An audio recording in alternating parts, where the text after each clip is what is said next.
সবাইকে অনেক ধন্যবাদ। বাণিজ্যিক আদালতে একজন ব্যবসায়ীকের কী কী অধিকার আছে, কী কী প্রতিকার আছে, সেটি আমরা ধারাবাহিকভাবে জানানোর চেষ্টা করছি।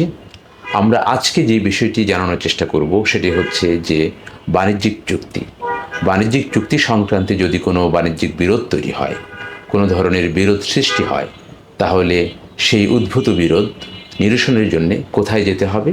ভুক্তভোগী কিংবা সংক্ষুব্ধ ব্যক্তি বা সংক্ষুব্ধ ব্যবসায়ী কোথায় প্রতিকার চেতে যাবেন? দেওয়ানি আদালতে? এখন নয়। ক্রিমিনাল আদালতে? এখন, এই আইন পাশ হবার পরে? না।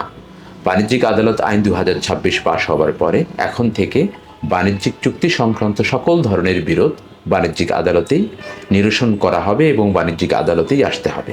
তাহলে আপনার অধিকারটি আছে কোথায়? বাণিজ্যিক আদালতে। এখন আমরা আসি যে বাণিজ্যিক চুক্তি সংক্রান্ত কী ধরনের বিরোধ হতে পারে। যেমন ধরুন, একজন ব্যবসায়ীকের সাথে আরেকজন ব্যবসায়ীকের বাণিজ্যিক চুক্তি থাকতে পারে, নানান ধরনের চুক্তি হতে পারে। একজন ব্যবসায়ীকের সাথে তার ক্রেতার সাথে চুক্তি হতে পারে, একজন ব্যবসায়ীকের সাথে তার সাপ্লায়ারের সাথে চুক্তি হতে পারে।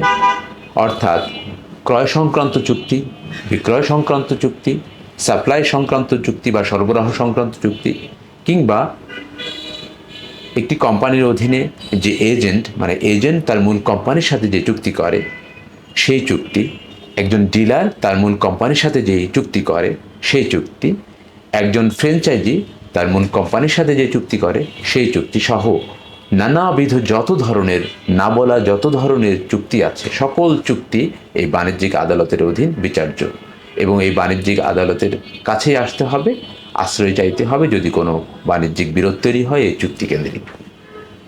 তাহলে আমি সংক্ষেপে যদি বলি যে এর আগে আমরা এই চুক্তি সংক্রান্ত যেতাম কোথায়?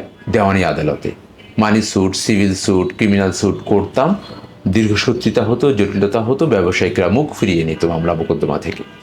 এখন তাদের জন্য আলাদা আইন, আলাদা কোর্ট, আলাদা সময়, সংক্ষিপ্ত সময়ের মধ্যে সামারি ট্রায়ালের মধ্য দিয়ে তাদের ব্যবসা সুন্দর মতো পরিচালনা করার জন্যে বিরোধ নিষ্পত্তি করে ব্যবসা বাণিজ্যের বিরোধ যাতে খুব দ্রুত এবং কার্যকরভাবে নিষ্পত্তি হয়, তাই সে আইন পাশ করা হয়েছে এবং সেই আদালত গঠন করা হয়েছে।